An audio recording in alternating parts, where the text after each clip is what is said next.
Alright, Dragon Ball DAIMA, the Canon GT.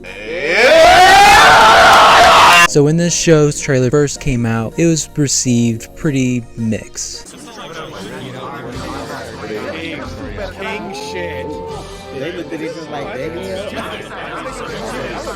And for obvious reasons. It wasn't Dragon Ball Super, and everyone was turned back into children. The show was pretty much created for children, and for parents, as they say, to remember back to when GT first came out. But look, it was mainly made for kids, like anything these days. And a note, before we get super deep into this show, this was the last project Toriyama got to work on. And from what they say, it was the one that he worked the most on. He had the most interest in. It went from him giving advice here and there to him becoming a really big part of this show, making some of the biggest decisions, such as making them all into kids. He also did a lot of the character designs and the story elements, so he had a really big part in creating DAIMA. I can imagine he had fun making it because it was more of what he liked. He enjoyed doing more of the comedy and the adventuring, but sadly, as we all know, he passed away in March 2024 before the show was officially released, which sucks. So, Dragon Ball DAIMA, how is it? Let's talk about it. So, Dragon Ball DAIMA, it starts during the Buu saga with our two antagonists, Goma and Degesu, watching over the Earth during Babidi's battle, where Deborah is killed, making Goma the new Demon King. However, as he continues observing this fight, he grows fearful of Goku and Vegeta, worrying that they might one day invade the Demon Realm and defeat him as well, with them unable to even use their own Dragon Balls because they're guarded by the Tamagami, powerful beings created to protect the Dragon Balls. So strong that Deborah could not even beat him himself. So Goma, Degesu, and an Namekian from the Demon Realm named Neva headed off to Earth, and once they arrive, they collect all the Dragon Balls as fast as they could by just teleporting them right to their hands. And with there being rules when using the Dragon Balls, they have to come up with a different plan other than just outright killing them. So what do they come up with? They turn everyone that fought against Buu into children, thinking this will discourage them long enough so he can get his third eye, the most powerful tool in the Demon Realm. As all this is going on and they're making their wish, the Z-Fighters are celebrating Trunks' 9th birthday when the sky suddenly darkens. Before they can even react, they are all transformed into children. Just before returning to the Demon Realm, Goma and Degesu take advantage of the situation and kidnap the now infant Dende, planning to use him to create new Dragon Balls for the Demon Realm. Confused and seeking answers, the group heads over to the Korin Tower, where they learn that two unknown figures use the Dragon Balls to transform them. Before they can even formulate a plan, another mysterious character appears, Glorio, a Majin from the Demon Realm. He informs Goku and his friends that he needs their help to defeat the new Demon King Goma. With Dende's life at stake, Goku immediately agrees to help. However, Supreme Kai, coming from the Demon Realm himself, sensing ulterior motives, joins the crew. Due to the limited space though, only Goku, Supreme Kai, and Glorio can embark on this journey, while the rest of the team must wait until their ship is repaired. Now venturing into the Demon Realm, the trio must travel across 3 treacherous worlds, encountering powerful new foes and unexpected allies along the way. Their mission? Collect the 3 Demon Realm Dragon Balls and rescue Dende, and also put an end to King Goma's reign. So this show is pretty similar to the early parts of Dragon Ball GT and even some of the early Dragon Ball episodes, but not done very well at all. The beginning of the show, it feels like it does okay with the premise, the adventure, the comedy.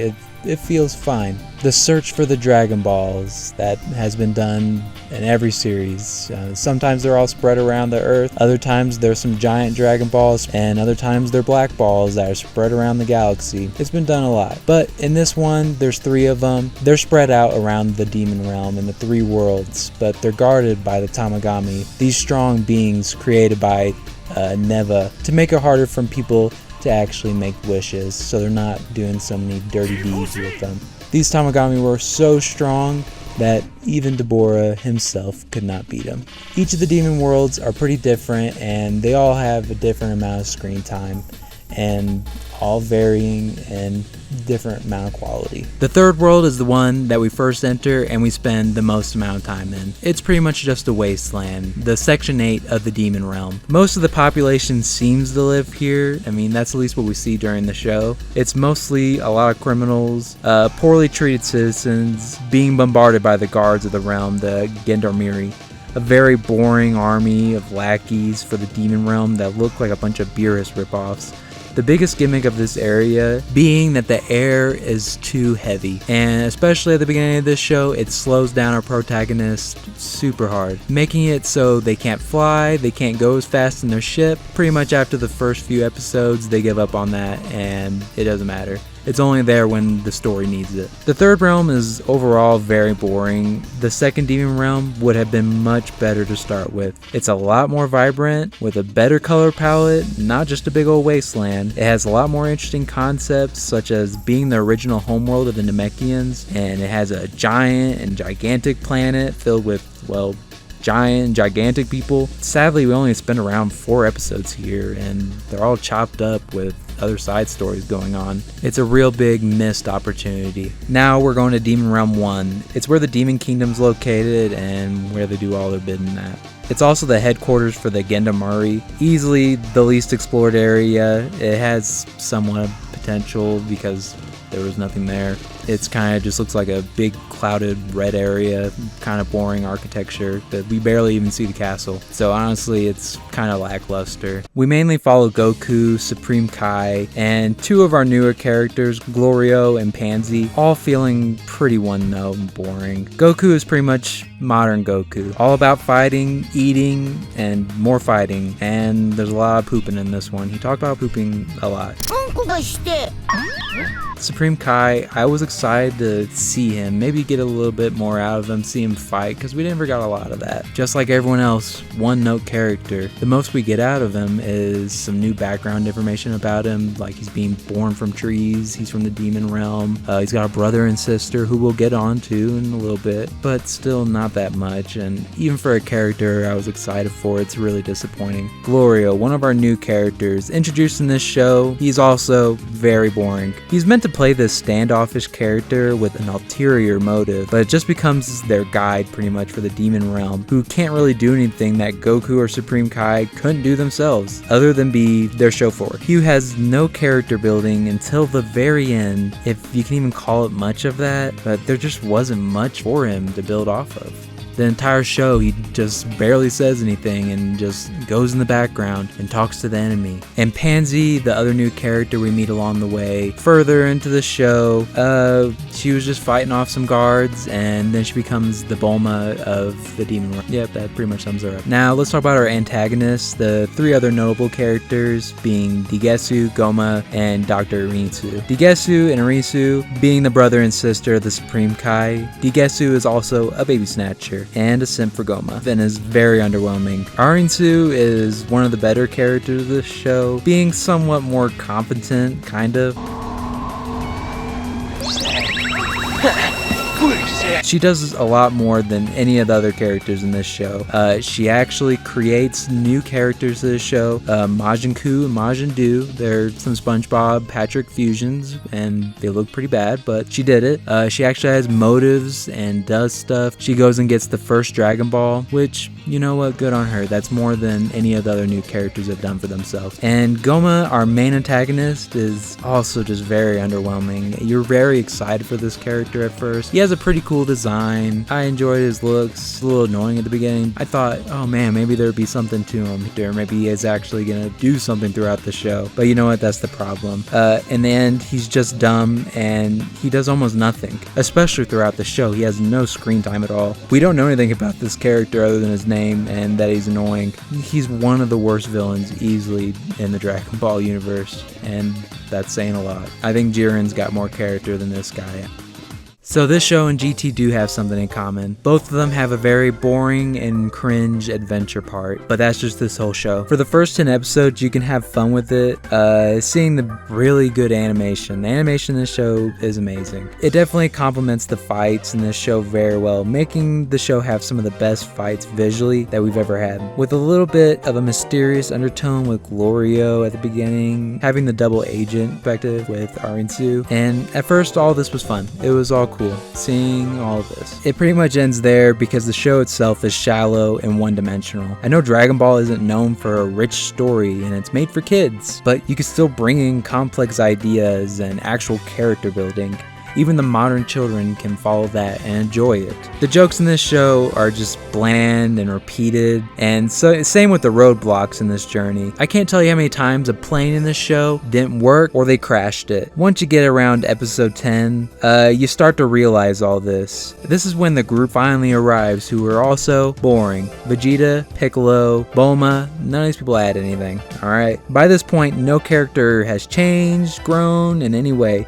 And I'm not expecting Goku to really change. I mean, he hasn't really ever changed since Z, other than getting a new power-up. It's the modern Goku problem, but our new characters have nothing significant to work with or grow from. The only thing you are thinking at this point is just please get the Dragon Balls already and have some cool fight on the screen. The whole time in the background, the villains, other than Arinsu, they just don't do anything. You've only seen them maybe for about 10 minutes, if even that, since the first episode. The lack of anything but boring story and adventure with low motivation and one-dimensional characters, Arinsu is the only one doing anything interesting. Now, if anything I've said so far doesn't already answer this, was there any reason that they should have been turned back into children for this? No, not at all. It is just a gimmick for the show and could have easily been done without it, and honestly would have made this show way better. Having to see Goku and Vegeta readjusting to their new bodies, just nothing. It doesn't mean anything to this show. It's just another way to slow down the story to a snail's pace, and it has the same flaws that GT started out with and just never works. Stop turning everyone into children. Don't be turning them back into kids. We don't need it.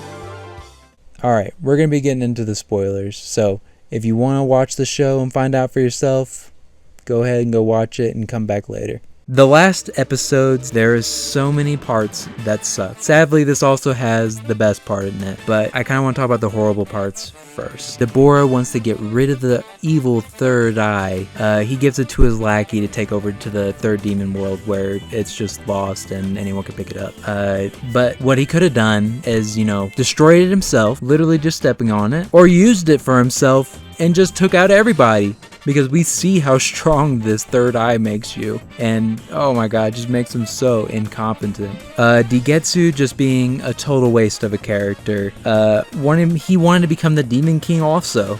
But he completely messed up. He went and had someone go get the third eye after seeing it with Goma. He could have just waited there, but instead he takes Dende and tries to flee so he can have the Dragon Balls and wish for it, but he could have just had it in his hands. He just gets wrapped up and he didn't even fight. He didn't even try. Speaking of the Demon Eye some more, Goma just gets it handed to him, and it's just such a waste. Boring. You haven't seen him do anything to earn this.